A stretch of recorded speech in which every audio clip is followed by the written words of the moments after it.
Gözlerimi kapadığım her an hayalın düşer içime. Uzaklarda bir yerde sen bilmezsen ne çektiğimi. Bir yanım yangın, bir yanım çöl. Sen tufansan dokunulmaz. Adını sayıklayar gecem.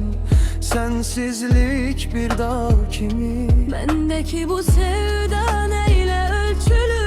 Ne bir adın var ne bir iz. Yalnız yüreğimin en derininde sana ayrılmış o yer.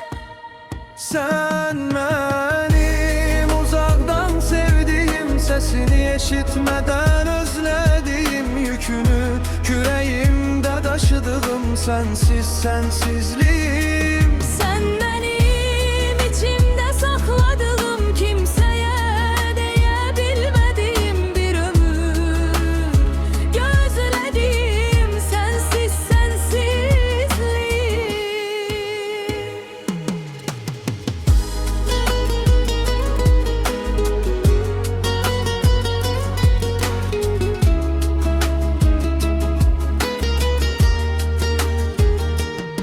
Aynalara küskün yüzüm, gülüşün yok resimlerde.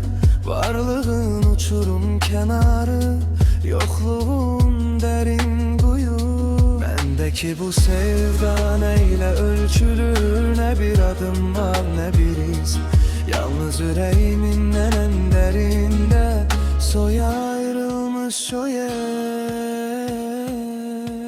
Sen benim uzaktan sevdiğim, sesini duymadan gözlediğim, yükünü küreğimde taşıdığım sensiz sensizliğim. Sen benim içimde sakladığım, kimseye diyebilmediğim bir ömür. Gözlediğim sensiz sensizliğim. Dünya döndükçe yerinde, ben hele aynı yerdeyim. Sen başka gölge altında, ben burada sana teleyim. Sensiz geçen günlerime adını yazdım gizlice.